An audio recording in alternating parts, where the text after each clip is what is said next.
A millionaire CEO asked his son to choose a mother from among the high society women, but the boy surprised him by choosing the housekeeper.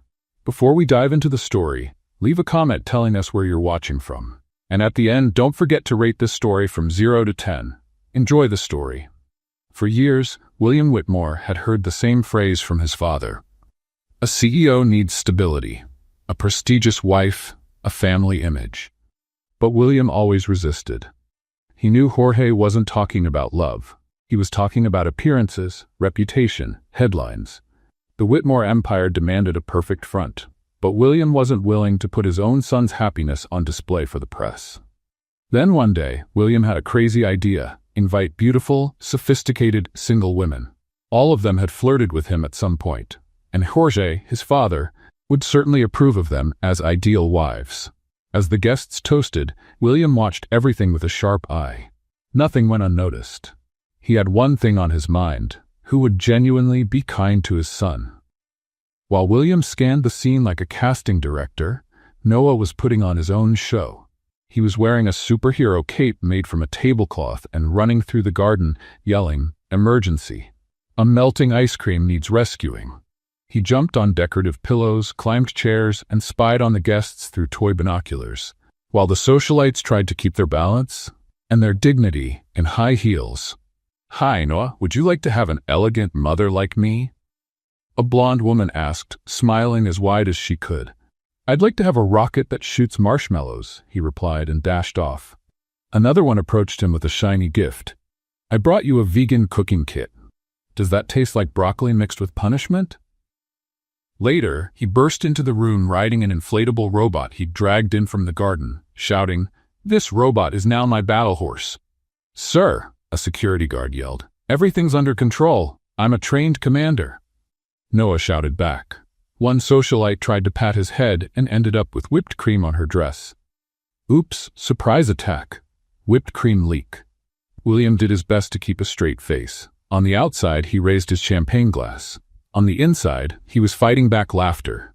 But he kept watching, and none of those women showed any empathy. There were only faces of shock, disgust, or judgment. No one seemed to understand that Noah was just Noah. A whirlwind of creativity and chaos. At the back of the house, near the outdoor buffet kitchen, Eliza was trying to save a rebellious pot. "Don't explode, don't explode. Oh great, now you're bubbling like lava," she whispered to the red berry sauce. It was her third event of the day. She was exhausted. As a contract worker, she did everything. Arrived early, left late, set up tables, made mini burgers, entertained kids, and still managed to smile at demanding clients. And the rent? Due in 2 days. So when she heard a noise behind her, she assumed it was another waiter with an impossible request. But no, it was a blonde boy with bright eyes and 2 plastic spoons hanging from his ears. "Hi? Are you a lost little guest?" "I'm Noah. Do you have pancakes?" She raised an eyebrow. "Not on the party menu, but I can make some. Pancakes are my secret specialty." "With syrup? Like that one over there trying to escape the pot?" "With anything you want, but only if you promise not to tell the chef I burned half the strawberries." "Deal, and I'll take whipped cream in honor of the queen of Planet Pancake." 10 minutes later, Noah was eating pancakes while sitting on a fruit crate like a king on his veggie throne. "These are officially the best pancakes in the universe," he declared. "And I've had pancakes made with corn chips once. My nanny grabbed the wrong bag." Eliza laughed. "Well, I know how to cook, and I only yell when the rent is due." "You're different from the other ladies at the party. You don't smell like a perfume store. You listened to me and gave me a napkin and a pancake. I vaguely remember your name is Noah, not Pancake Inspector." "I prefer General Noah. She called me that." Eliza laughed again, shaking her head. The boy was impossible and completely charming. Later, as the sun started to set, the socialites were fixing their hair, hiding cake stains, and some had already left, defeated by a boy they described as too wild. William pulled Noah aside. "So, champ, did you like the party?" "There was magic. There was chocolate. One lady called me the CEO's sweetie and tried to bite me. I ran." William held back a laugh. "Can I ask you an important question? If it's about brushing my teeth, I did, but only the top ones. It's about something else. Of all the women who came today, which one would you like to be your future mom?" Noah opened his mouth, closed it, thought for a moment, snapped his fingers like a cartoon detective, and then he shouted, pointing toward the kitchen tent. Her! She'll be my new mom. Silence fell over the place. She smells nice, makes pancakes with whipped cream and strawberries, and gave me the title of general. Every head turned. Eliza stood there, frozen, holding a spatula in one hand and with whipped cream in her hair. She looked like she had just been dropped into a scene from a telenovela. I'm just the cook. I want her as my mom, Dad, Noah insisted. The pancake lady. William froze. Eliza blinked. A socialite dropped her glass. Another choked on a mini spinach quiche. And in that silent moment, something very serious was about to happen. The silence lasted exactly 3 seconds. Then chaos erupted. No, no, no. Eliza waved her hands frantically, still holding the spatula as if it were a magic wand that could undo the whole situation. People, there's been a misunderstanding. I work for the catering company. I barely even know you. But Noah kept pointing at her with the determination of a general declaring war. Dad, she's perfect. She makes pancakes that float in the sky, and she smells like vanilla. And she didn't call me sweetie while trying to pinch my cheeks. The socialites exchanged horrified glances. One whispered to another. A maid? Really? The kid is 6 and already has questionable taste. William stood frozen, caught between social embarrassment and the tenderness of seeing his son so excited. He tried to speak but was interrupted by a deep, authoritative voice. What is going on here? Jorge Whitmore appeared like a stern judge, wearing an immaculate suit and standing with military posture. His eyes scanned the scene. His grandson pointing at a woman covered in flour, the stunned guests, his son in shock. Grandpa Jorge. Noah ran to him. I picked my new mom. It's her, the pancake queen. Jorge followed his grandson's gaze and found Eliza, who was trying to discreetly hide behind a tray of mini sandwiches. An employee? Jorge's voice cut through the air like a blade. My grandson chose a maid? Sir, I can explain. Eliza began, but Jorge silenced her with an imperious gesture. There's nothing to explain, young lady. It's clear what happened here. He turned to William with eyes blazing. You let one of the staff manipulate my grandson? Dad, please, calm down. William tried to intervene. Calm down? Jorge's voice rose. This is the future heir of the Whitmore family. He can't be influenced by just anyone who shows up with sweets. Eliza felt her blood boil. She dropped the spatula onto the table with a sharp thud. Listen here, Mr. Fancy Suit. She planted her hands on her hips. I didn't manipulate anyone. I just did my job and was kind to a child, something that apparently is rare around here. Shocked murmurs rippled through the guests. Jorge's face turned red. How dare you speak to me like that? Do you know who you're talking to? To a rude man who judges people by their job. Eliza didn't back down an inch. I work honestly, I pay my bills, and I don't need anyone's approval. You're just a what? Go ahead. A maid? An ordinary person? Someone who doesn't wear designer clothes? Noah began to sob. The raised voices, the tension in the air, it was scaring him. You're fighting, he said through tears. I don't want you to fight. I just wanted... William saw his son's tears and something inside him broke. He stepped forward. Enough, his voice echoed across the garden. All of you, enough. The silence returned instantly. Noah is crying, the guests are embarrassed, and you two are acting like children. William took a deep breath. Miss Eliza Martinez. Miss Martinez, may I speak with you in private? Jorge tried to protest. William, you can't possibly be thinking... Dad, please. 5 minutes. William picked Noah up, who was still quietly crying, and motioned for Eliza to follow him to a more secluded corner of the garden, away from curious eyes. When they reached a spot near an ornamental fountain, William set Noah down and knelt to his son's level. Champ, Daddy needs to talk to Eliza about something important. How about you go play in the treehouse for a few minutes? You're not going to fight anymore? We're not going to fight, I promise. Noah waved at Eliza before running off, and she waved back, making him smile for the first time since the voices had risen. William stood up and faced Eliza. For a moment they studied each other in silence. I'm sorry for what happened back there, he began. My father can be intense. Intense is a polite word for prejudiced. Eliza crossed her arms. You're right, and you've got the kind of backbone to stand up to him. Most people don't. I don't tolerate disrespect from anyone, no matter how many zeros they have in their bank account. William almost smiled. Almost. Look, I know this is going to sound completely crazy, but... He hesitated, running a hand through his hair. My son has never reacted to anyone like this. He lost his mother at birth, and ever since, well, he's never really bonded with any mother figure. Elisa waited quietly. What I'm about to ask is strange, I know, but would you consider coming to live at our house for 2 weeks? What? Let me explain. William held up his hands. It's not what you're thinking. The idea is for you to gently help Noah understand that you can't be his mom, that you have your own life, your own plans. You want me to break a 6-year-old's heart? I want him to face the truth before he gets even more hurt. William sighed. Look, I'd pay well, very well. 2 weeks, room and board included, and you'd walk away with enough to cover your expenses for several months. Elisa stayed silent. Rent was overdue. The catering job was temporary. She was in desperate need of money. How much? William named a figure that made Elisa's eyes go wide. That's more than I make in 6 months. It's the price of my peace of mind and my son's happiness. Elisa glanced at Noah, who was waving at her from the treehouse. I might say yes, she said slowly, but I have conditions. What are they? First, I sleep in the guest room, with the door locked. Second, no romantic confusion, no weird looks, no misunderstandings. Third, I can leave any time I want, no questions asked. Agreed.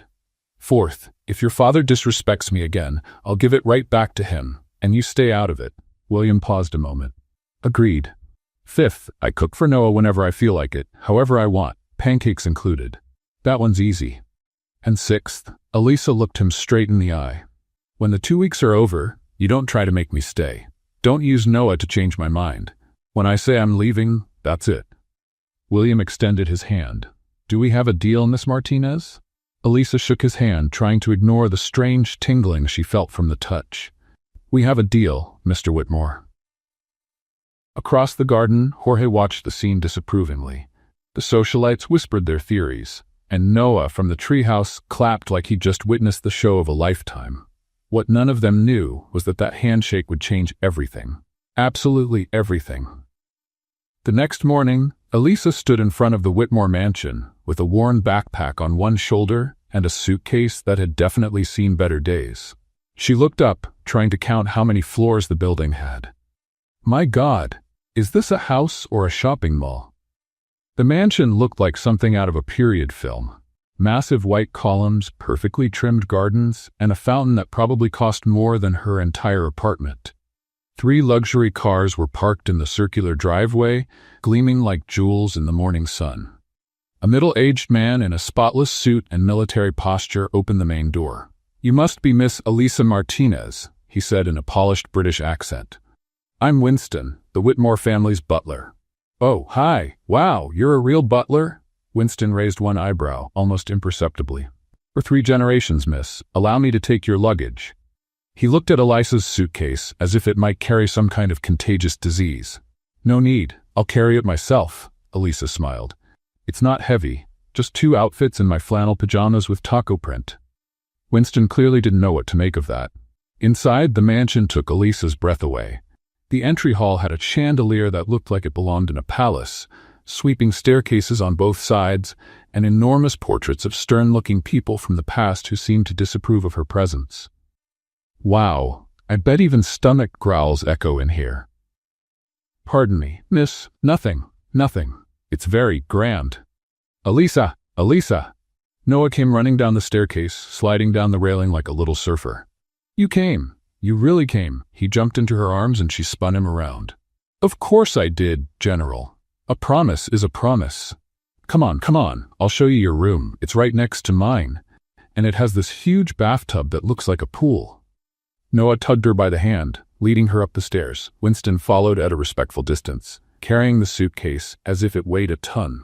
The guest room was bigger than Elisa's entire apartment. It had a king-size bed, a balcony with a view of the garden, a walk-in closet big enough for a small family, and a marble bathroom that sparkled like a jewelry store. This place is ridiculously huge, Elisa muttered. It even has a remote for the curtains. Noah demonstrated, opening and closing them dramatically. And the bathtub has jets, like a spa. Miss, Winston interrupted. Lunch will be served at 12:30. Mr. William asked that you take some time to get familiar with the house. I will assist you. Once Winston left, Elisa flopped down on the massive bed. Noah, this is bigger than a soccer field. How do you not get lost? Oh, I get lost all the time. One time I spent 2 hours looking for the kitchen and ended up in Grandpa Georges' wine cellar. He was not happy. Elisa laughed. How about giving me a tour? I'm officially a lost explorer. The tour was a hilarious disaster. Noah took her through hallways that felt like mazes, pointing out rooms with specific names. Formal living room, informal living room, main library, secondary library, formal dining room, family dining room. You have 2 libraries? 3, actually. The third one is in Dad's office, but it's boring, just business books and numbers. After half an hour, Elisa was completely lost. Okay, little guide, where's the kitchen again? This way? Noah pointed down a hallway identical to the other 20 they'd already passed. 10 minutes later, Elisa found herself alone, because Noah had run off chasing a cat that had appeared out of nowhere. She tried to find her way back to her room, but all the hallways looked the same.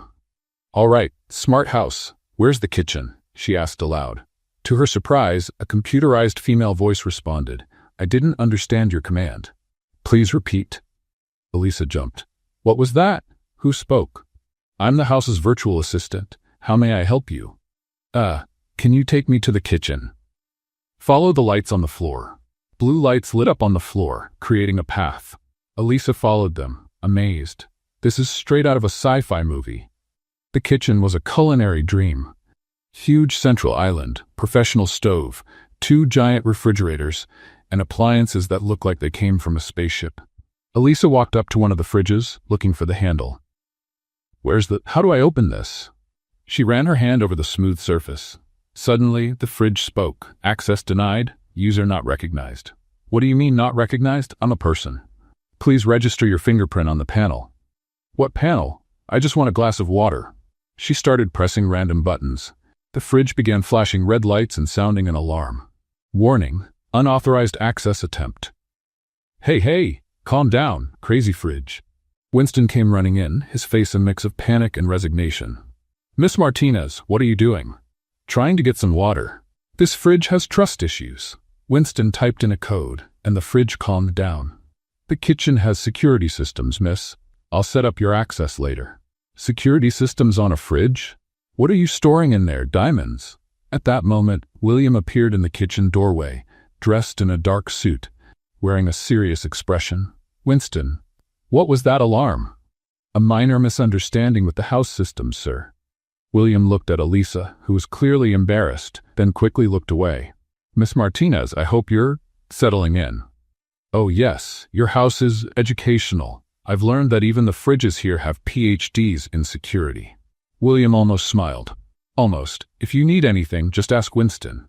And he left the kitchen as if he couldn't get out fast enough. Later, after a formal lunch where Elisa needed a tutorial on which fork to use for each course, she decided to take a relaxing bath. She found what she thought was the bathroom to her room, opened the door, and stepped in, distracted, thinking about the hot tub. But when she looked up, she saw William coming out of the shower, wearing only a towel around his waist. They both froze. William had water dripping down his defined shoulders, wet hair slicked back, and a completely shocked expression. Elisa was speechless, clearly letting her eyes wander where they shouldn't. She stammered.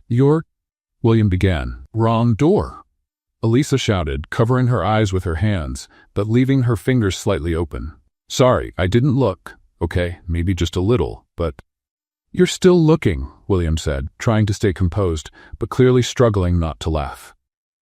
I'm not, she protested, still peeking through her fingers. Your fingers are apart. Elisa quickly closed her hands completely and bumped against the wall, trying to find the door. Where's the door? Why does this house have so many doors? A little to the left. Your left or my left? The left of someone facing... You do know you're spinning in circles, right? Elisa finally found the doorknob and bolted out, slamming the door behind her. Outside, she leaned against the wall, breathing hard. Oh my God, he has... Focus, Elisa! Focus! On the other side of the door, William was trying not to laugh too loudly. At the end of the hallway, Noah was watching everything with a mischievous smile. Dad, why is Elisa as red as a tomato? William appeared at the doorway, already dressed but with damp hair. She got lost. Again? I'm going to make her a map. Noah ran off, excited about his new mission, leaving William and Elisa staring at each other with a mix of embarrassment and something neither of them wanted to admit. The first day at the mansion was turning out to be unforgettable. In the days that followed, Elisa completely changed the Whitmore mansion's routine into something the family had never experienced before: genuine fun. It all started that first morning, when Noah showed up at her room at 7 a.m., still in pajamas and with his hair sticking up in every direction. "Elisa, time for magic pancakes." "General Noah, it's 7 a.m. Even the birds are still sleeping." "The birds are lazy. I already brushed my teeth, washed my face, and fed my fish. Now I need pancakes to have superhero energy." Elisa laughed and got up. In the kitchen, she taught Noah how to make pancakes, but not in the usual way. She had a special technique, tossing the batter into the air and catching it in the pan. "Is that even possible?" Noah asked, fascinated. "Of course. You just have to calculate the trajectory, gravity, and hope it doesn't stick to the ceiling. And if it sticks, then we become scientists and study space pancakes." On the third try, the pancake really did stick to the ceiling. Noah laughed so hard he almost fell off his chair. "Now we have a pet pancake," he shouted, pointing upward. Winston appeared in the doorway, saw the pancake hanging there, let out a deep sigh, and walked away without saying a word. Through the glass door on the other side of the kitchen, William watched the scene while sipping his coffee. There was something mesmerizing about the way Elisa interacted with Noah. She didn't treat him like a fragile porcelain child. She treated him like a small but intelligent human being, with valid opinions and ideas. That afternoon, Elisa found out Noah had never had a real bubble bath. "What do you mean, never?" she asked, shocked. "The nanny always said bubbles make a mess, and that boys don't need frills. That nanny didn't know the joys of life. We're going to make an epic bubble bath." She filled Noah's tub with warm water and poured in so much soap that the bubbles rose to the edge. Noah stepped in and stared in amazement. "It looks like a cloud," he said, blowing foam into the air. "And look," Elisa grabbed a straw. "You can make giant bubbles." They spent an hour building foam castles, soap boats, and Noah even learned to make a fake beard with bubbles, imitating Grandpa Georges. William passed by the hallway and heard the laughter coming from the bathroom. He stopped to listen. It had been a long time since he'd heard his son laugh like that, free, spontaneous, genuinely happy. At dinner, Elisa invented the funny voices game. Everyone had to tell how their day went while imitating a different character. Noah chose to be a robot. William resisted at first, but ended up doing a cowboy impression, and even Winston, while serving the table, threw in a few pirate-accented comments. Jorge, who arrived in the middle of the game, stood at the dining room door, watching a family he barely recognized. His serious son was doing cartoon voices. His grandson was beaming. And a maid had turned a formal dinner into a comedy show. He left without saying a word, but with a thoughtful expression. That night, after Noah was asleep, Elisa stood on her balcony, looking out at the illuminated garden. The air was fresh, and she felt strangely at peace in a place that had seemed so foreign just a few days earlier. "Can't sleep?" She turned and saw William at the balcony door, holding 2 cups of tea. "Oh, hi." "No, I'm still getting used to all this quiet. In my apartment, there's always traffic noise, neighbors arguing, dogs barking. Must feel strange to be here." "It's different. Not necessarily bad, just different." William walked over and handed her one of the mugs. They stood in silence for a few minutes, looking out at the city lights in the distance. "Can I ask you something?" William said at last. "Sure." "Why are you so natural with Noah? Most people get intimidated or they try too hard to impress him, but you just act like yourself." Elisa thought for a moment. "I guess it's because I remember what it felt like to be a kid and not be taken seriously. My parents died when I was little, and I was raised by aunts who always talked about me like I wasn't even in the room. Elisa is so stubborn. Elisa is messy. Like I was some kind of difficult object, not a real person with feelings. I'm sorry. No need. It made me stronger, and it taught me that kids need to be heard, not just tolerated." William watched her in profile. There was something about the way she spoke, and honesty he rarely encountered in his world of business and appearances. "What about you?" Elisa asked. "What's it like being a single father?" William let out a sigh. "Terrifying. Every day I wonder if I'm doing anything right.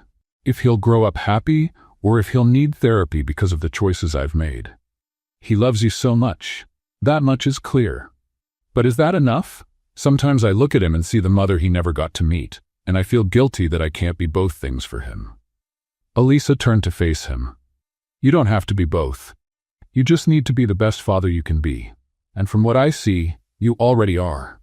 They looked at each other for a moment, and something passed between them, a connection neither of them had expected. William cleared his throat. "Actually, I wanted to talk to you about extending our agreement." "What do you mean? Instead of 2 weeks, what about 3 months?" Elisa looked surprised. 3 months? Noah's never been this happy, and I think you're good for him. Of course, it would be the same arrangement. No romantic involvement, no complications, just a temporary caregiver. Elisa hesitated. 3 months in that house, with that man, growing closer to that boy. "I don't know, William. 3 months is a long time, and the longer I stay, the harder it'll be on Noah when I leave." What if it didn't have to be temporary? The question slipped out before William could stop himself. They looked at each other, both caught off guard by the vulnerability of the moment. "Sorry," William backed away. I mean, the agreement is clear. No complications." But Elisa had already seen something in his eyes. Something that made her heart beat a little faster. 3 months, she said finally. "Same agreement, same rules." "Same agreement," William agreed. They shook hands again, but this time the handshake lasted just a little longer than necessary. And when they let go, both of them knew something had changed between them. The next morning, Elisa was in the kitchen teaching Noah how to make heart-shaped scrambled eggs when the doorbell rang. Moments later, Winston appeared with a look that was somewhere between discomfort and professional restraint.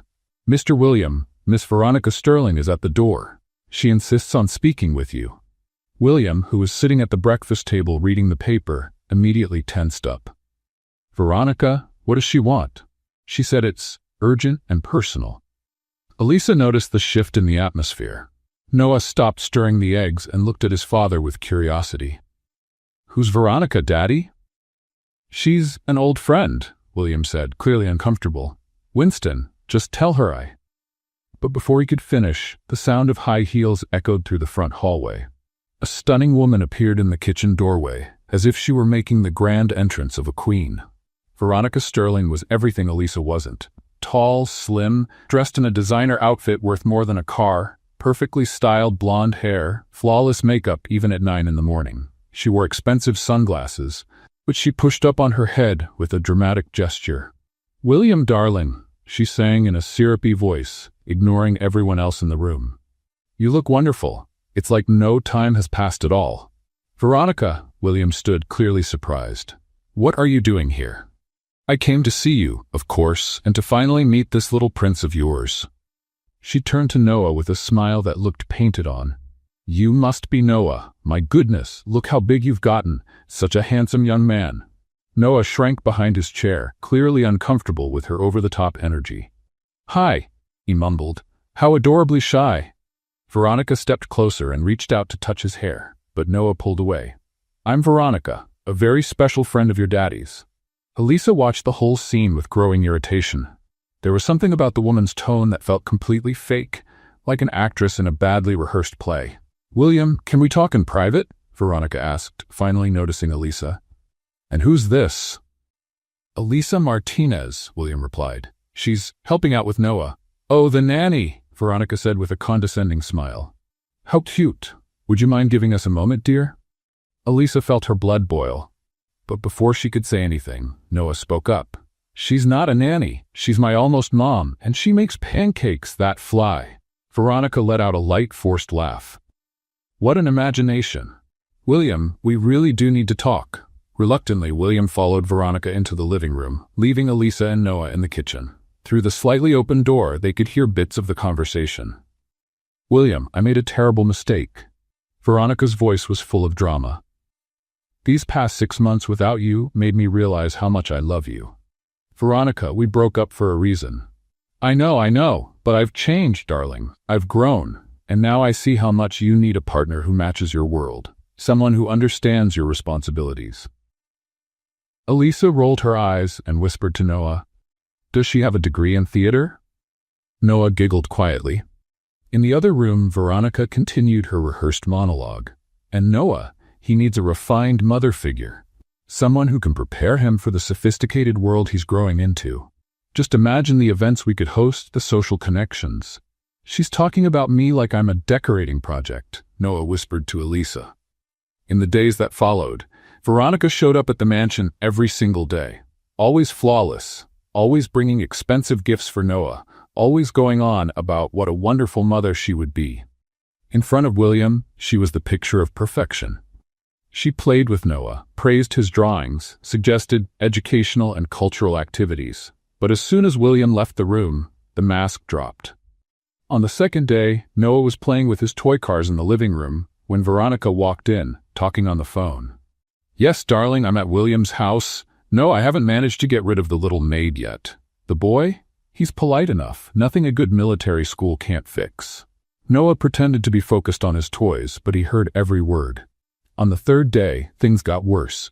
Noah came in from the garden after playing with Winston, his sneakers slightly dusty. "Stop right there," Veronica shouted, making Noah jump. "What kind of manners are those, coming into the room with filthy shoes?" "I'm sorry, I just wanted to—" "I don't want to hear it. Go wash those feet right now, and next time, think before acting like some street kid." Noah's eyes welled up with tears, and he ran out. A few minutes later, when William came back from a phone call, Veronica was arranging the pillows on the couch with an angelic expression. "Where's Noah?" William asked. "Oh, he went to change clothes. Such a smart boy, already learning social etiquette." That evening, Noah found Elisa in the kitchen, making dinner. He was unusually quiet, and she noticed right away. "What's going on, General? Tough day on the battlefield?"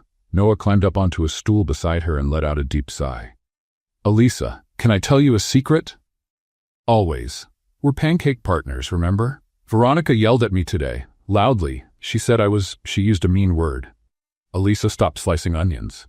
"What happened?" "I came into the living room with dirty shoes. I didn't mean to. I just wanted to show Dad the drawing I made in the garden. But she yelled that I was rude and said I looked like a street kid." Elisa froze, knife midair. "She said that?" "And when Dad came back, she acted like nothing happened. She smiled and said I was smart. But it wasn't a real smile, Elisa. It didn't reach her eyes." Elisa knelt down to his level.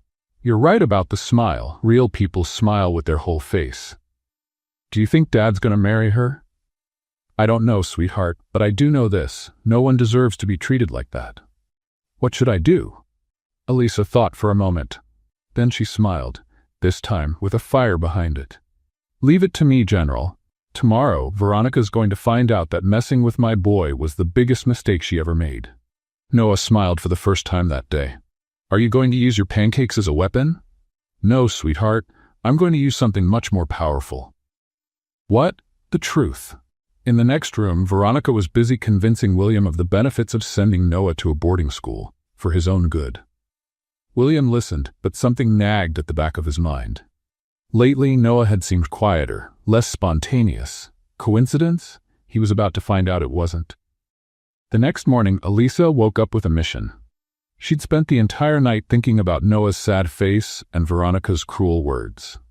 No one, absolutely no one, was going to mistreat that boy while she was around.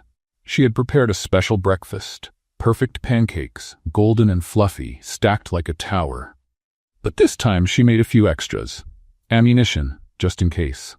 Noah came into the kitchen still in his pajamas, hair sticking up in every direction. "Good morning, General. Sleep well?" "Not really. I dreamed Veronica turned into a dragon and breathed fire all over my drawings. What a terrible nightmare." Elisa murmured, placing a pancake on his plate. "But today is a new day, and dragons can be defeated."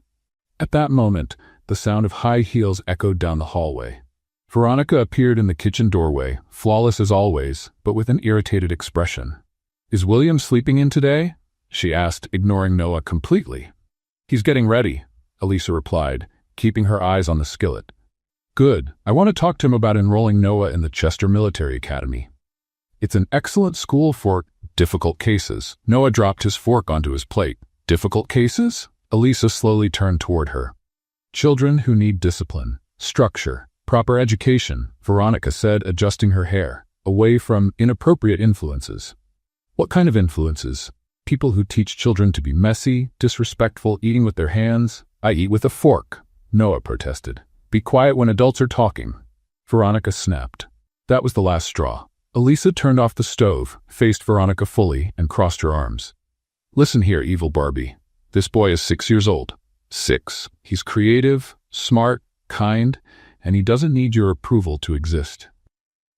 How dare you speak to me like that? I graduated from Harvard. And I graduated from the University of Real Life, where they teach you that children deserve respect. You're just a temporary employee. You have no right to comment on his education. And you're just a desperate ex-girlfriend trying to snag a rich husband. Veronica's face turned red with rage. At least I have class. I don't walk around barefoot in the house, I don't cook like a peasant, and I don't teach children to be wild.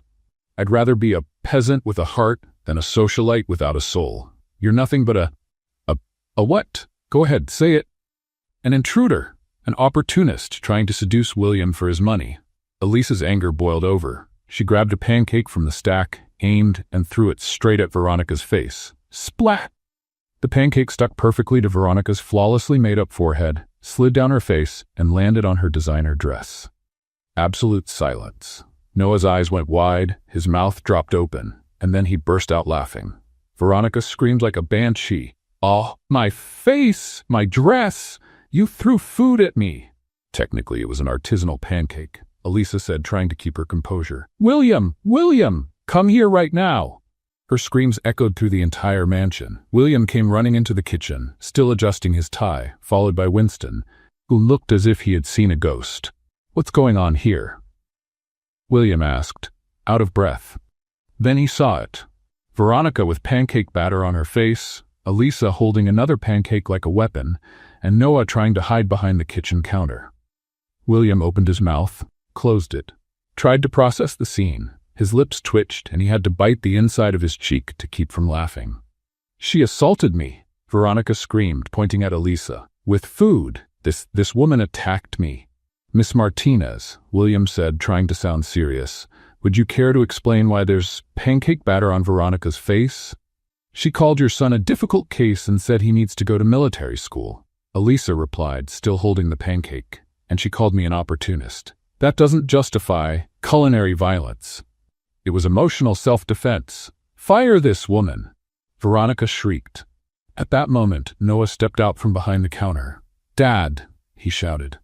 Veronica is mean. She yelled at me yesterday and said I look like a street kid. And today she said I'm a difficult case. Elisa was just defending me. William turned to Veronica, who was trying to pull bits of pancake out of her hair. You yelled at my son? I was just educating him. Educating him? By calling him a difficult case? William, darling, you don't understand. I only want what's best for him. The best? Or what's most convenient for you? Veronica realized she was losing. So you're really going to believe a maid and a child over me? I'm going to believe my son, William said firmly. Veronica wiped the rest of the pancake from her face with pure venom in her expression. Fine, William. You've made your choice. When this woman ruins your life and your son's, don't come running to me. She stormed out of the kitchen, her heels striking the floor like gunshots. Moments later, the sound of the front door slamming echoed through the mansion. William looked at Elisa, who was still holding the pancake. You can put the weapon down, soldier. Elisa placed the pancake back on the plate, clearly embarrassed. Sorry, I lost my temper. Dad, you're not going to make Elisa leave, are you? Noah asked, worried. William looked at his son, then at Elisa, and finally smiled. No, champ, I think Elisa was just doing her job. What job? Protecting you. Later that afternoon, Elisa was in the kitchen making cookies when she accidentally touched the edge of the hot baking tray.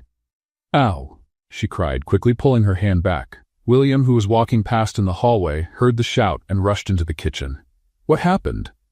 It's nothing, just a silly little burn, Elisa said, waving her hand in the air. Let me see. There's no need, Elisa, let me see. She held out her hand reluctantly. William examined the burn carefully, his fingers gently touching her skin. "It's not serious, but it needs a bandage," he said, heading to the first aid kit. Elisa stood still, watching him look for the supplies. There was something intimate about the moment, his genuine concern. William returned with ointment and a small bandage. Carefully, he applied the ointment to the burn. His fingers were surprisingly gentle for such large hands. "Does it hurt?" he asked as he placed the bandage. "No, thank you." They were standing very close. Elisa could smell his cologne, see the details in his brown eyes. William finished with the bandage, but didn't let go of her hand right away. "Elisa, What a touching scene." They pulled apart quickly. Jorge was standing at the kitchen doorway, his expression ice cold. "Dad," William began. "Don't say a word, son. I can see exactly what's going on here." Jorge walked in, glaring at Elisa with disdain. "First you corrupt my grandson, then you attack a family guest, and now you're seducing my son. Mr. Whitmore, I wasn't." "Silence." Jorge turned to William. "You have 24 hours to get rid of this woman, or I'll remove you from the company presidency, and you'll lose everything.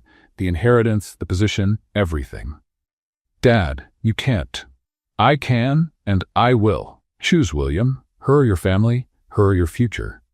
Jorge left the kitchen, leaving William and Elisa in heavy silence. William ran a hand through his hair, clearly torn. "Elisa, There's no need to say anything," she interrupted. "I understand." But when their eyes met, both of them knew things had gotten far more complicated than just a simple contract. After Jorge left, the silence between them felt heavier. Elisa's hand was still bandaged, but now the burn felt like the least of her problems. Elisa was the first to speak. "William, listen," she began, meeting his gaze. "If you need to let me go, I completely understand." "Elisa." "No, let me finish." She raised her good hand. "I don't want you to suffer because of me. Your company, your inheritance, your position, those things are too important to risk over a stubborn employee who throws pancakes at ex-girlfriends." William almost smiled at that last part, but the seriousness of the situation kept him grounded. "You're not just an employee, Elisa, and you're not stubborn. He paused, searching for the right words. "You're someone who genuinely cares about my son." "It's true. I cared deeply about Noah," Elisa admitted, her voice softening. "That boy stole my heart from the very first day. He's special, William. Smart, funny, loving. He deserves all the happiness in the world." William leaned against the kitchen counter, as if the weight of the conversation was physical. "You know, Elisa, you're the first person who truly sees Noah for who he is. Not as the Whitmore heir, not as a project to be shaped, just Noah. Simply Noah. That's how it should be. He's a child, not a status symbol." William was quiet for a moment, staring out the kitchen window at the garden where Noah sometimes played. "Can I tell you something I've never told anyone?" Elisa nodded, sensing this was something very personal. Noah's mother, her name was Sarah. "We got married young, probably too young. It was a convenient marriage. Our families knew each other. It was a good business alliance." Elisa felt a small ache in her chest, but said nothing. But Sarah was a good person. Kind, well-mannered, everything expected of a CEO's wife. When we found out she was pregnant, we were happy, or at least we tried to be. William paused, clearly struggling with the memory. The delivery was complicated. There were complications the doctors didn't foresee. Sarah died just a few hours after Noah was born. "William, I'm so sorry. I blamed myself for a long time. If we had gone to another hospital, if I had pushed for more tests..." He shook his head. "But the worst came after. Noah grew up without a mother, and I never knew how to fill that space." Elisa stepped a little closer, instinctively wanting to comfort him. "You did the best you could." William looked at her. "Because over the years, I tried. I dated women my father approved of, women who were suitable to be a stepmother to the Whitmore heir. And what happened? Noah never liked any of them. He was polite because I taught him to be, but he never connected. He never smiled the way he smiles at you. He never ran to hug any of them like he does with you every morning." Elisa felt her eyes fill with tears. They all saw Noah as either a problem or a stepping stone to get to me. "You're the first one who sees him as a child who deserves unconditional love." "Because that's exactly what he is, William. That's exactly what he is. And that's why..." William stepped closer, his voice deepening. Noah needs you. He needs a woman in his life who truly cares about him, who loves him for who he is, not for what he represents. William. So don't worry about my father, Elisa. You're staying. I want you close to Noah. He paused, looking directly into her eyes, and I want you close to me too.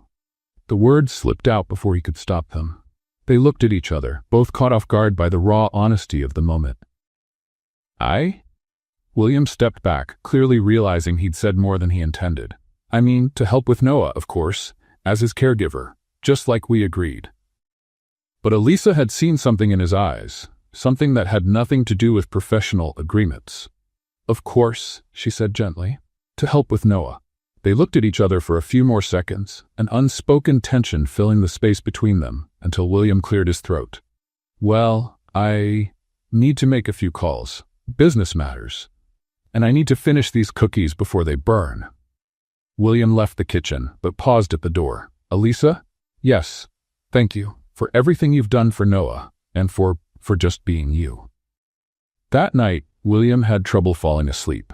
And when he finally did, his dreams were full of images of Elisa, laughing with Noah, singing in the kitchen, flipping pancakes onto the ceiling, gently tending to the burn on his hand just as he'd once tended to hers.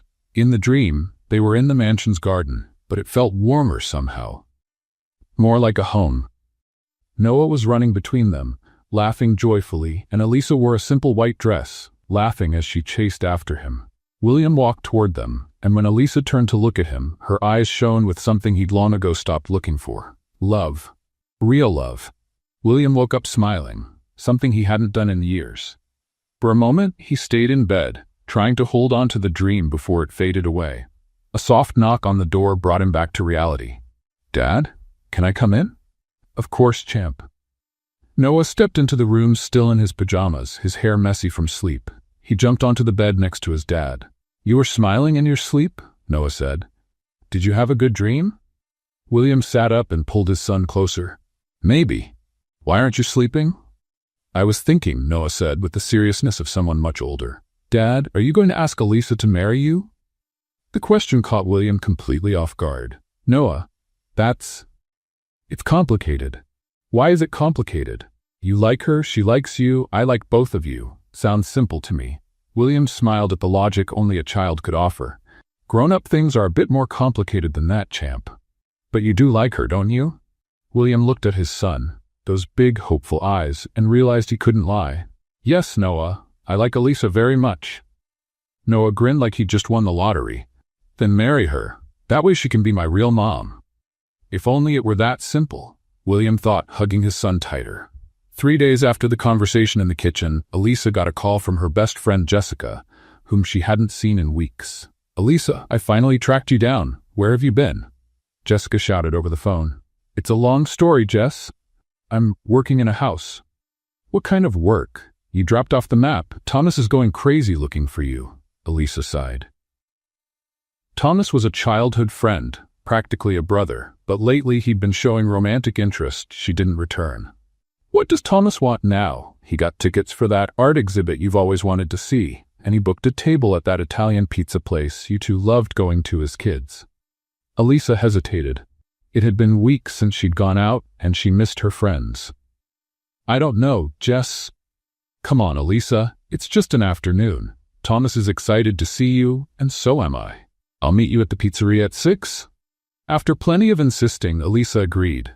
She asked William if she could go out, and he just nodded absent-mindedly, buried in work papers. Of course, you have complete freedom, he said without looking up. That afternoon, Elisa met Jessica and Thomas at Mama Lucia, a cozy pizza place downtown. Thomas greeted her with a hug that lingered a little too long, and Jessica bombarded her with questions about her mysterious job. Seriously, Elisa, you're different, Jessica observed. More radiant. This job is doing you good. It's just a temporary job taking care of a child, Elisa replied, trying not to go into details. Must be a pretty special child, Thomas said with a smile. You've always been great with kids. Remember when we used to watch your little cousin? They spent the afternoon reminiscing about childhood stories, laughing over old mischief, and Thomas never missed a chance to touch Elisa's arm or make affectionate comments about their past. What they didn't know was that William had decided to leave the office early to have dinner with Noah. When he stopped at a red light, he glanced out the window and froze. Elisa was sitting at a table in the pizzeria, laughing loudly with a dark-haired man who was leaning very close to her. He was holding her hand across the table, and she wasn't pulling away. William felt something hot and unfamiliar rise in his chest. Jealousy. Pure, irrational jealousy. The light turned green, but he stayed still for a few seconds, watching the scene until honking from behind forced him to drive on.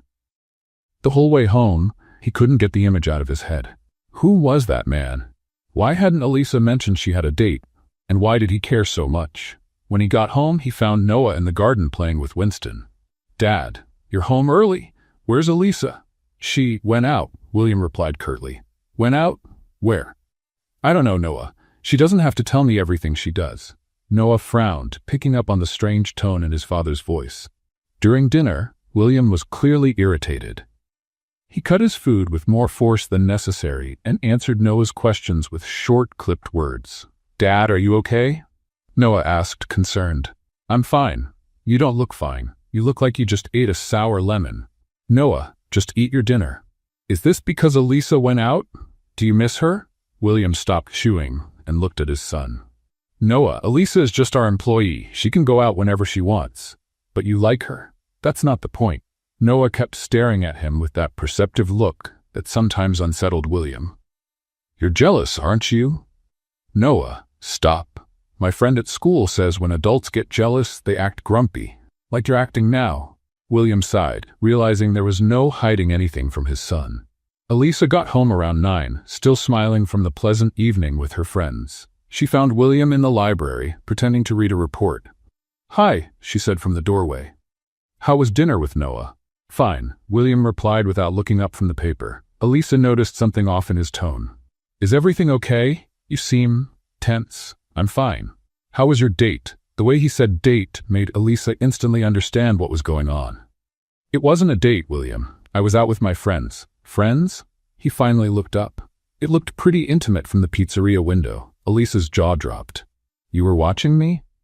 "I was driving by and saw you." Hard not to notice when someone's holding your hand across the table. "Thomas is my childhood friend, practically a brother." Didn't look very brotherly. Elisa felt her irritation rising. "Listen here, William Whitmore. I don't owe you any explanations about my personal life. Our contract doesn't include social exclusivity." "No, it doesn't." William stood, equally irritated.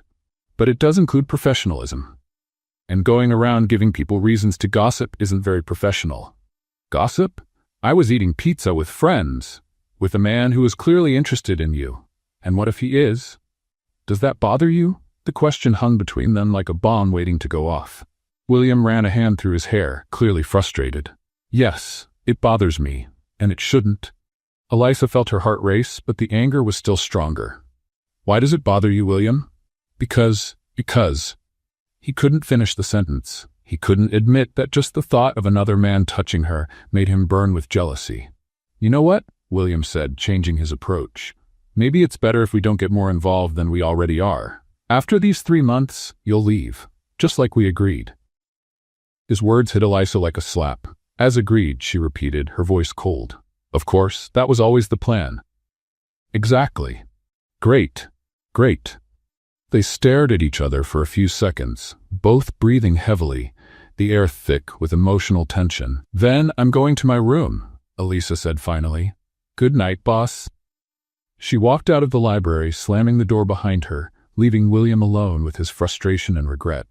Upstairs, Noah had heard everything through the slightly open door.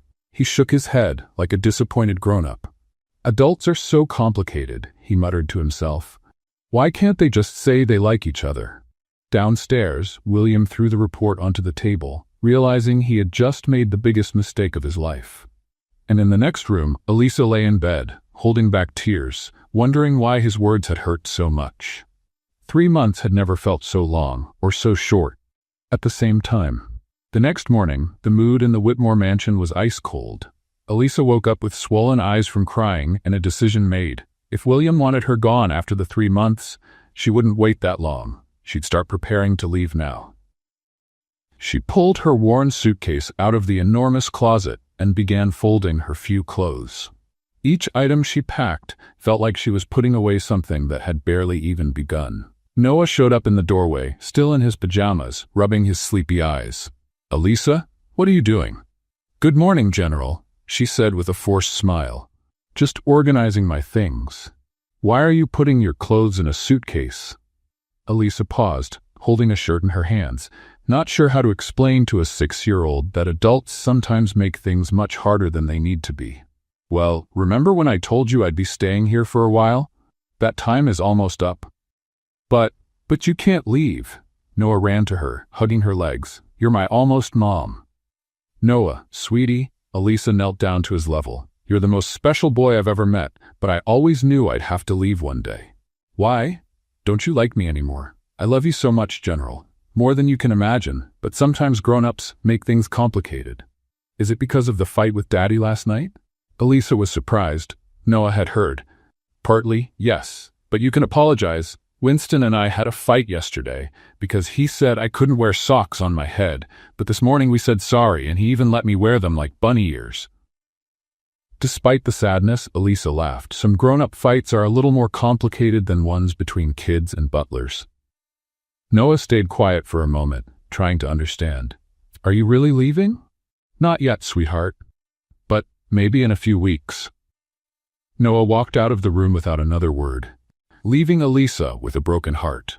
During breakfast, the tension was thick. William was being formally polite, treating Elisa like a distant employee. Noah was unusually quiet, pushing scrambled eggs around his plate without eating. "Noah, you need to eat," William said. "I'm not hungry." "You need proper nutrition." "Why do grown-ups talk about food when the world is ending?" Noah mumbled. William and Elisa exchanged a quick glance, but both looked away immediately. In the following days, the mood in the house changed completely. The noisy playtime stopped. The laughter in the kitchen disappeared. Noah wandered around like a sad little ghost, and Elisa tried to keep things normal, but it was clear she was forcing the smiles. William buried himself in work, leaving early and coming back late. When he was home, he avoided being in the same room as Elisa. Winston watched all of this with growing concern. The house had gone back to the cold silence of before, and he didn't like it one bit. On the 4th day after the fight, Winston knocked on the door of William's office. "Sir, there's someone at the door asking for Miss Martinez." "Who is it?" "A young man named Thomas. Says it's urgent." William felt that familiar sting of jealousy but tried to act indifferent. "Tell Elisa to go see him." "Actually, sir, he specifically asked to speak with you first." Intrigued and annoyed, William walked to the front door. Thomas was there, visibly worried. "Mr. Whitmore, I'm Thomas Rivera, a friend of Elisa's. What can I do for you?" "May I come in? It's about Elisa, and it's important." Reluctantly, William led him to the living room. "Is Elisa okay?" Thomas asked right away. "She's been calling me every day this week, crying, saying she needs to find a new job as soon as possible." William felt a sharp pain in his chest. "She's adjusting to some changes." "Changes?" Thomas leaned forward. "Mr. Whitmore, Elisa turned down an amazing job offer last week. A family in Boston offered her a live-in position taking care of their 3 kids. Great pay, her own place, full benefits." William froze. "She turned it down?" "Completely.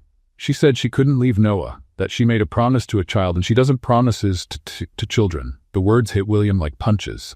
She really said that?" "Word for word. And now she's frantically looking for any job anywhere, like she's about to be kicked out of here." "What's going on? Did she do something wrong?" William ran a hand through his hair, feeling the full weight of his mistake. "No, she didn't do anything wrong. I'm the one who made a mistake." "Mr. Whitmore, I don't know what happened between you two, but Elisa has never gotten this attached to a child. She talks about Noah like he's her own. And for the first time since I've known her, she was truly happy at work." Thomas stood. "She's been my best friend since we were 8. I can tell when she's pretending to be okay. And I can tell when she's really in love." "In love?" "With this job, with this house, with you two." Thomas looked him straight in the eye. "Don't let her walk away, Mr. Whitmore. You'll both regret it."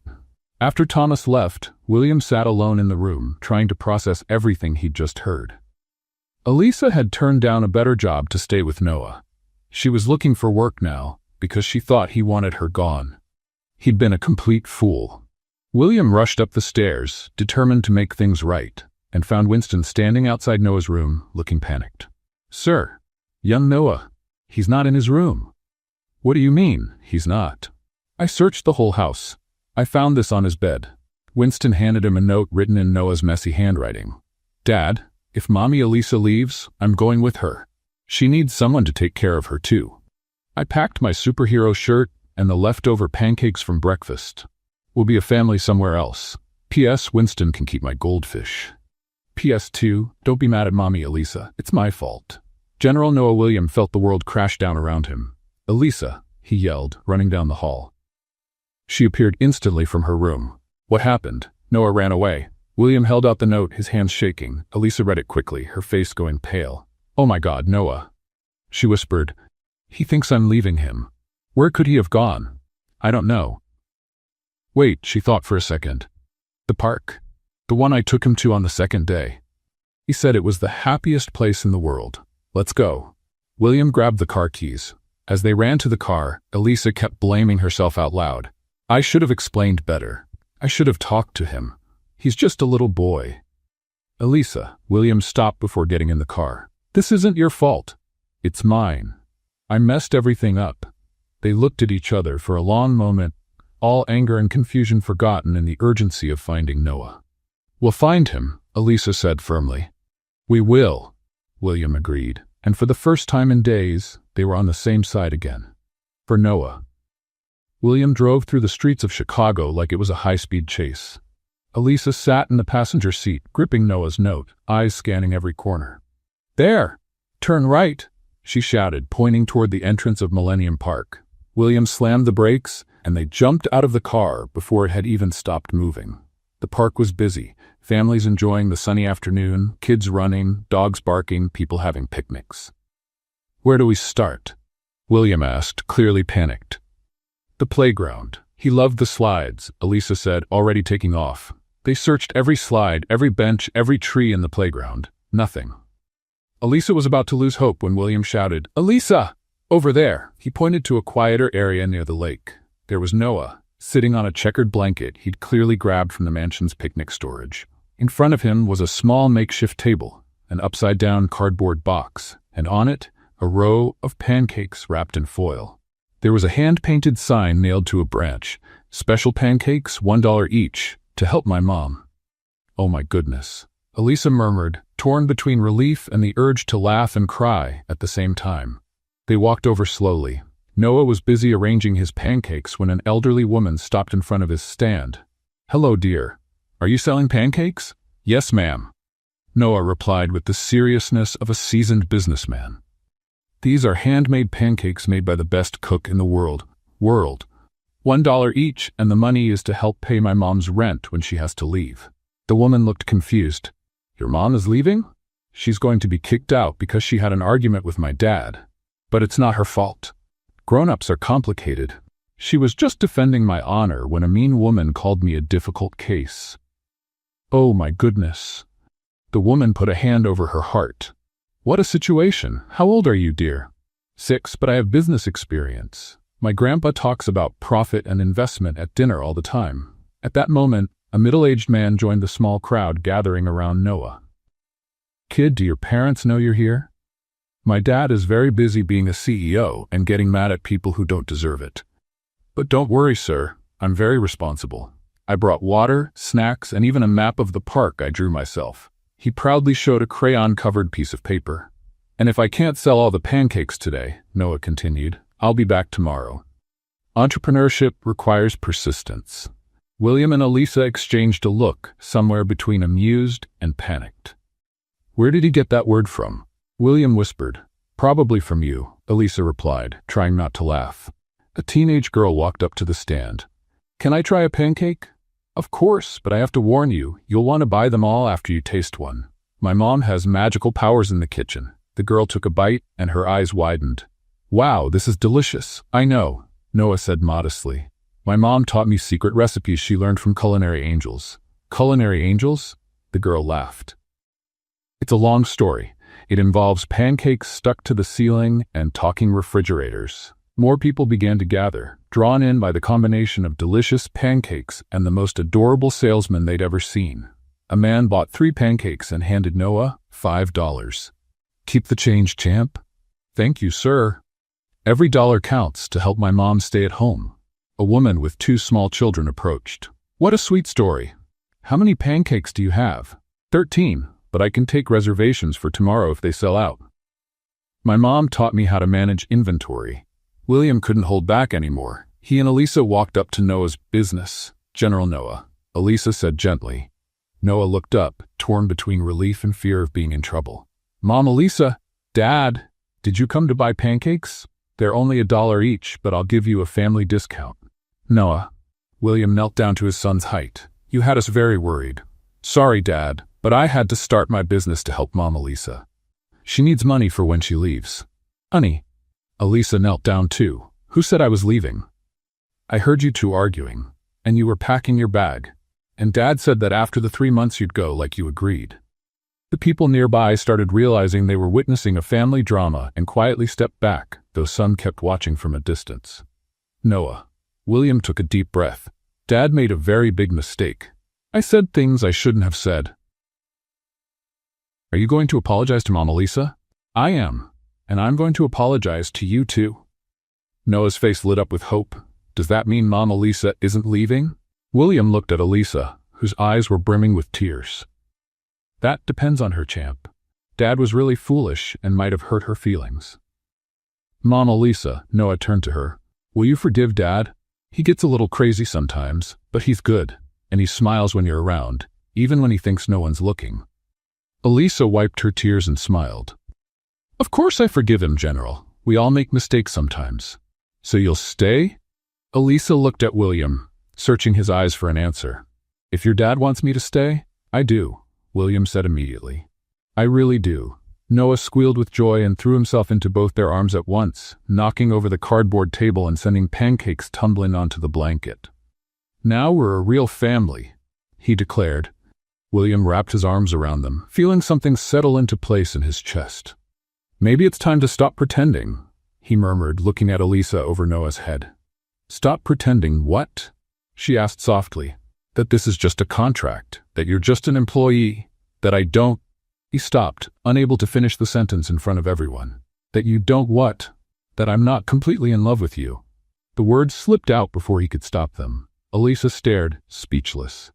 "William, I knew it," Noah shouted, jumping up. "I knew you liked each other." The people around them started clapping, thinking they were witnessing a marriage proposal. William and Elisa laughed, embarrassed but happy. "Shall we go home?" William suggested. "Let's," Elisa agreed. "But first let's help Noah pick up the pancakes." "Can I keep selling them tomorrow?" Noah asked hopefully. "No," William and Elisa said at the same time. "But it was a hit. I made $17.25. As they packed everything up, the small crowd began to disperse, but many stopped to buy the remaining pancakes, making Noah beam with pride over his business success. On the way to the car, he asked, "Dad, now that you two officially like each other, can I have a baby brother?" William almost tripped over his own feet.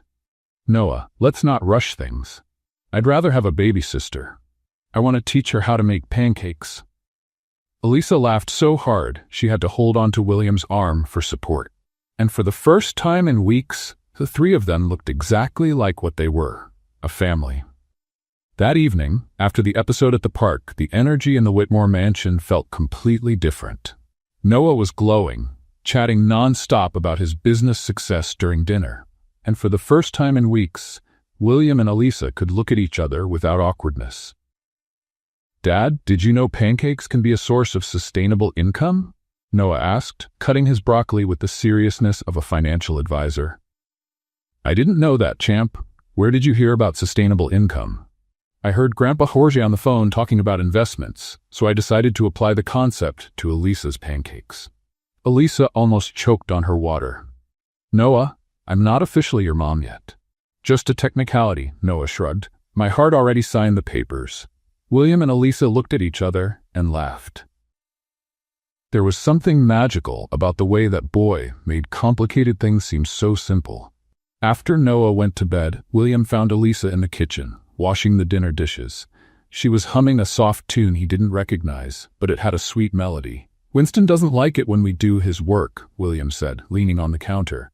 "I like doing the dishes. It relaxes me," Elisa replied, still scrubbing a plate. "And Winston already does plenty for us." "Elisa? About what I said at the park." She stopped washing and turned toward him, hands still covered in soap bubbles. "About being in love with me?" "Yes. Maybe it wasn't the best place for a confession, but—" "William, did you mean it?" He stepped closer, closing the distance between them. "I've never meant anything more in my life." Elisa felt her heart beat faster. "I'm in love with you too," she whispered. "I tried not to be, but you made it impossible not to fall for you and Noah." William gently touched her cheek, wiping away a soap bubble. "Can I kiss you? I thought you'd never ask." The kiss started out soft, almost careful, as if they were both making sure it was really happening. But when Elisa wrapped her arms around his neck and pulled him closer, William deepened the kiss, pouring into it all the frustration and longing of the past few weeks. When they finally pulled apart, they were both out of breath. "Wow," Elisa murmured. "Wow is a pretty good word for it," William smiled, resting his forehead against hers. "Violet." They quickly stepped back and looked up to see Noah at the top of the stairs in his pajamas, clapping dramatically. "Noah, what are you doing up?" William asked. "I was getting water and saw you kissing." He ran down the stairs. "So does this mean you're officially dating now?" "Noah," Elisa began, "because I already wrote a list of dating rules for my house. Rule number 1, no whispering where I can't hear. Rule 2, kisses are allowed, but no mushy stuff at the dinner table. Rule 3, how many rules do you have?" William asked, amused. 23. I'm being very organized about having parents who date." The next morning, William woke up with a smile he couldn't hide. Over breakfast, he and Elisa shared warm glances, while Noah told a long, detailed story about flying pancakes that turned into unicorns. That's when George Whitmore appeared in the doorway of the dining room. "Good morning, family," he said, but his tone was far from cheerful. "Grandpa George," Noah jumped out of his chair. "Guess what? Daddy and Mommy Elisa kissed last night." George turned pale. "They kissed?" "It was super romantic, just like in the movies. Now they're officially boyfriend and girlfriend." George looked from William to Elisa with a mix of shock, anger, and disappointment. "William, can I speak to you in private?" William sighed. He knew this moment would come. "Of course, Dad." In the office, George shut the door hard. "What on earth do you think you're doing?" "Dad." "No. Don't give me excuses. You're getting romantically involved with the help. This is a scandal waiting to happen. Elisa is not just the help. She's an opportunist who used your son to get close to you." "Watch what you say about her," William said, his voice turning firm. "William, have you lost your mind? Think about the company. Think about your reputation. Think about Noah's future." "I am thinking about Noah's future. And for the first time, I see a future where he's truly happy." "Happiness doesn't pay the bills, William. We have enough money to pay the bills for 10 generations. George stepped closer, pointing a finger at him. "If you marry that woman, I'll follow through on my promise. I'll remove you from the company. I'll cut off your inheritance. You'll be left with nothing." William was silent for a moment, letting the words settle. "All right," he said finally. "What do you mean, all right?" "If that's your decision, I accept it. I'll give up the inheritance, the company, everything." George stared at him, stunned.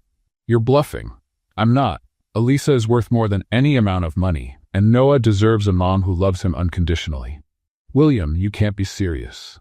"I'm very serious, Dad, and if you can't accept that, maybe it's best we take some time apart."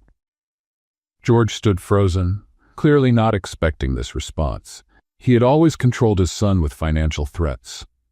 You really love her?"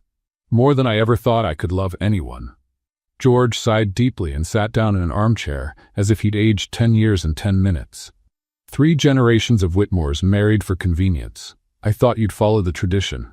Maybe it's time to start a new one built on real love." She really makes you happy?" "She makes me feel whole, Dad, for the first time in my life." George didn't say anything for a long time. Then he got up and walked out. A few days later, William made the biggest decision of his life. He had a plan, and he needed Noah's help to make it happen. On Saturday morning, he woke his son up early. "General Noah, I need your help on a special mission." "What kind of mission?" Noah asked, immediately curious. "I'm going to ask Mommy Elisa to marry me, and it has to be special." Noah jumped out of bed like he'd been struck by lightning. "Really? You're going to propose? With a ring and everything?" "With a ring and everything, but I want to do it her way, with pancakes." An hour later, William and Noah were in the kitchen, preparing the surprise. William made perfect pancakes while Noah worked on the special strawberry syrup. "Are you sure you can write the letters right?" William asked, nervous. "Dad, I'm basically a syrup artist. Trust me." When Elisa came down for breakfast, she found William and Noah standing side by side in the kitchen, grinning like a couple of troublemakers. "What are you two up to?" "Nothing much," William said, trying to sound casual. "We just made you some special pancakes." He placed the plate in front of her. The pancakes were perfectly stacked, and on top, written in crooked but readable letters with strawberry syrup, it said, "Will you marry me?" Elisa was speechless, looking from the plate to William, who was now kneeling beside the table with a small velvet box in his hand.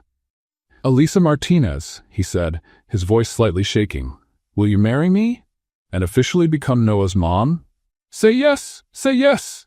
Noah shouted, jumping up and down beside them. Elisa had tears in her eyes, laughing and crying at the same time. "Yes," she whispered.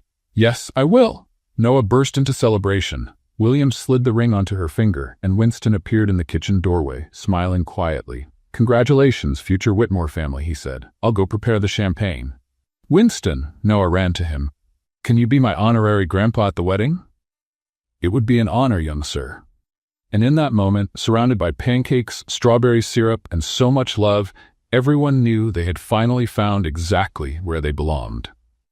3 months later, the Whitmore mansion was unrecognizable. Instead of its usual formal, cold decor, the garden was filled with colorful string lights, yellow and white balloons, and rustic wooden tables. The air smelled of homemade food and pure happiness. Elisa had insisted on planning her own wedding, and the result was a celebration that blended elegance with simplicity, sophistication with warmth, just like her. "Miss Elisa!" Winston appeared at her side, impeccable in his tuxedo. "The guests are arriving, and I can say everything is perfect." "Thank you, Winston. Are you sure the pancakes are staying warm?" "The pancake station is running flawlessly, and I must admit, having a personalized pancake table at the wedding was a brilliant idea." Elisa smiled. She had insisted on setting up a station where guests could make their own pancakes with a variety of toppings. After all, pancakes were a key part of their love story. In the guest room that had become her temporary home, Elisa was getting ready with the help of Jessica, her maid of honor. "I still can't believe my best friend is marrying a millionaire," Jessica said, adjusting Elisa's simple yet elegant veil, "and that this millionaire fell in love with you because of pancakes." "Life's strange like that," Elisa laughed, looking at herself in the mirror. The dress was simple but perfect, a vintage white lace gown she'd found in a thrift store and had tailored. "Jess, do you think I'm doing the right thing?" "Elisa Martinez, I've known you for 20 years. I've never seen you as happy as you've been these past few months." "Of course you're doing the right thing." On the other side of the mansion, William was in his room with Thomas, who had somehow ended up as his best man, something no one would have predicted. "Nervous?" Thomas asked, straightening William's tie. "Terrified," William admitted. "What if I'm not a good husband to her? What if I can't make her happy?" "William, did you see her smile when you proposed? That woman truly loves you. And more importantly, you've already been a family for months. Today is just making it official." At that moment, Noah came in wearing a tiny tuxedo and carrying a ring pillow. "Dad, I'm ready for my special mission," he announced, striking a superhero pose. "How are you feeling, General?" William asked, kneeling to his son's level. "Like today is the best day of my life. I'm going to have a real mom. And she promised we'll make pancakes every Sunday forever." In the garden, the guests were finding their seats. It was an unusual mix. Sharp-dressed business people sitting next to Elisa's humble friends, socialites sharing tables with employees from the old catering company where she had worked. Somehow, it worked perfectly. Jorge sat in the front row, watching everything with a thoughtful expression. Next to him, Winston held the place of honor as Noah's honorary grandpa. The music began. Not the traditional wedding march, but an acoustic version of At Last by Etta James, which Elisa had chosen because she said that's exactly how she felt, as if she had finally found her place in the world. Noah came out first, walking solemnly with the ring pillow. But halfway down the aisle, he couldn't resist breaking into a little dance, drawing laughter from the guests. "That's my son," William murmured, smiling. Then Elisa appeared, walking down the aisle alone. She had insisted she didn't need anyone to give her away, because she was giving herself by choice. She was radiant, smiling through tears of joy. When she reached the simple flower-covered pergola that served as the altar, William whispered, "You look beautiful. You don't look too bad yourself." She replied with a wink. The officiant, a pastor friend of Elisa's, began the ceremony with a warm smile. "We are here today to celebrate not just the union of William and Elisa, but the official formation of a family that, truth be told, has already existed for months." Noah waved to the guests from his place of honor. After the traditional vows, William asked to speak. "Elisa," he began, his voice thick with emotion, "6 months ago, I thought I knew what family meant. I thought love was something you planned, organized, and fit into schedules and expectations." He glanced at Noah, then back at her. "Then you came into our lives with your pancakes, your laughter, your unique way of seeing the world, and everything changed. You taught me that family isn't about perfection or appearances. It's about choosing, every single day, to love someone exactly as they are. You taught me that Noah didn't need to be shaped or fixed. He just needed to be loved. And you taught me that I deserved that kind of unconditional love too." Elisa was openly crying now.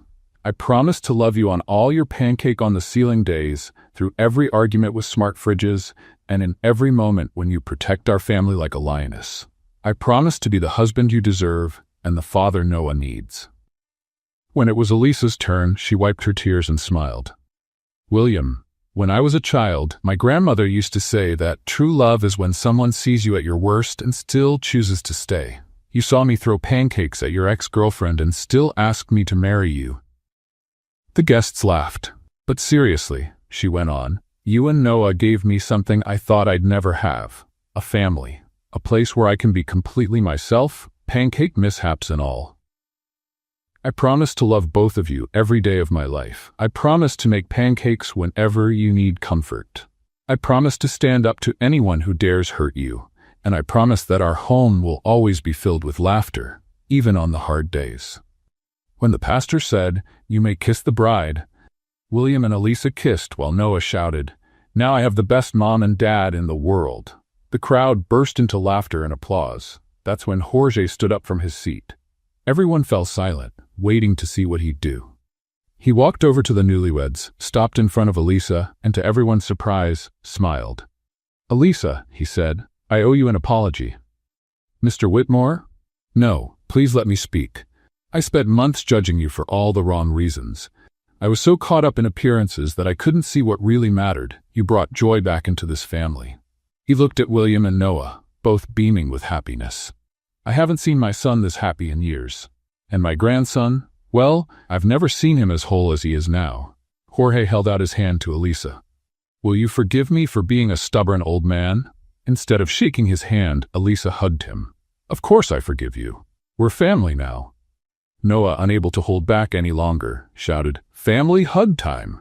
And he dove into the arms of the 3 adults, who laughed and embraced him in return.